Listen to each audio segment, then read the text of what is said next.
ये मेरे राष्ट्रीय अध्यक्ष जी ने ये समझा कि यहाँ कुर्सी में ज़्यादा ज़रूरत है, और यहाँ रामनगर में उन्होंने मुझे रामनगर भेज दिया। जहाँ तक उसका ताल्लुक है, यहाँ की मैंने दुर्दशा देखी है, सड़कों की जो और चीज़ें हैं, जो प्रॉब्लम है, उन सबको मैं सॉल्व करूँ। नौजवानों के लिए हमारे राष्ट्रीय अध्यक्ष जी ने पहले से कर रखा है कि 2 लाख नौकरियाँ, 10 लाख नौकरियाँ पहले ही दिन, जो पहली कैबिनेट होगी उसमें 10 लाख नौकरियों के लिए डिसीजन ले लिया जाएगा। देश में अब हमारे क्षेत्र में, हमारे सूबे में सबसे बड़ी प्रॉब्लम यह है कि किसान की प्रॉब्लम है, नौजवानों की प्रॉब्लम की कोई कमी नहीं है, तो इन सबको सॉल्व करने की कोशिश करूँगा।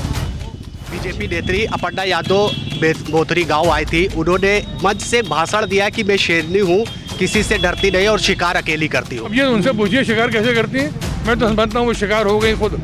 लेकिन रामनगर विधानसभा सीट से समाजवादी पार्टी ने फरीद महफूज किदवई को प्रत्याशी बनाया है और ये आज नामांकन करने आए हैं। सर, आपने नामांकन किया है, सबसे पहले क्या कहेंगे? सबसे पहले मैं अपने जो हमारे राष्ट्रीय अध्यक्ष जी हैं उनका शुक्रिया अदा करूंगा कि उन्होंने मुझे रामनगर भेजा और यहाँ से चुनाव लड़ने के लिए कहा। सर, आप टिकट मांग रहे थे कुर्सी विधानसभा से, पार्टी दावेदारी कर रहे थे कुर्सी विधानसभा से, पार्टी ने आपको रामनगर भेजा, किस तरह की चुनौतियाँ रहेंगी, क्या लगता है? देखिए, मैं रामनगर से एमएलए था और उसके बाद रामनगर का मैं प्रभारी था, लेकिन मुझे मेरे राष्ट्रीय अध्यक्ष जी ने ये समझा कि यहाँ कुर्सी में ज़्यादा ज़रूरत है, और यहाँ रामनगर में उन्होंने मुझे रामनगर भेज दिया। जहाँ तक उसका ताल्लुक है, यहाँ की मैंने दुर्दशा देखी है, सड़कों की जो और चीज़ें हैं, जो प्रॉब्लम है, उन सबको मैं सॉल्व करूँ। नौजवानों के लिए समाजवादी पार्टी की अगर बात करी जाए, बात कहते हैं कि बीजेपी सरकार में जो नौजवान रहा है वो बेरोजगार रहा है, समाजवादी पार्टी क्या अगर सत्ता में आएगी, किस तरह से नौजवानों की बात? नौजवानों के लिए हमारे राष्ट्रीय अध्यक्ष जी ने पहले से कर रखा है कि 2 लाख नौकरियाँ, 10 लाख नौकरियाँ पहले ही दिन, जो पहली कैबिनेट होगी उसमें 10 लाख नौकरियों के लिए डिसीजन ले लिया जाएगा। अभी 2 दिन पहले मुलायम सिंह यादव की छोटी बहू अपर्णा यादव, बीजेपी नेत्री अपर्णा यादव बोथरी गांव आई थी, उन्होंने मंच से भाषण दिया कि मैं शेरनी हूँ, किसी से डरती नहीं और शिकार अकेली करती हूँ। कैसे देखते इसको आप? अब ये उनसे पूछिए शिकार कैसे करती हैं, मैं तो समझता हूँ वो शिकार हो गई खुद। अगर आप चुनाव जीतते हैं क्या प्राथमिकता रहेगी?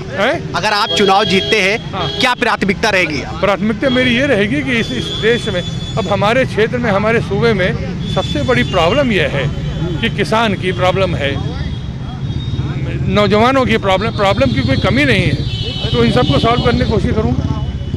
6 बार के विधायक 1 बार मंत्री रहे राजा राजीव सिंह की अगर बात करी जाए, वो लगातार अपने बेटे के टिकट को लेकर मांग करते रहे। एक तरफ उनके बेटे का टिकट ना होना, दूसरी तरफ निधन होना, और अब निर्दलीय चुनाव लड़ने का ऐलान किया है। कितना नुकसान होगा पार्टी को? देखिए, पहली बात तो ये है कि मैं नहीं जानता कि वो निर्दलीय लड़ेंगे नहीं लड़ेंगे, नंबर 1। दूसरी बात ये कि किसी के खड़े होने से हमारी पार्टी का कोई नुकसान नहीं होता है। हमारी पार्टी बहुत मजबूत पार्टी है, इसमें कोई खड़ा होगा कोई नुकसान नहीं होगा। कल मुख्यमंत्री आवाज से हम जीतेंगे, वहाँ से अरविंद सिंह गोप खड़े हैं, अरविंद सिंह गोप भारी मेजॉरिटी जीते।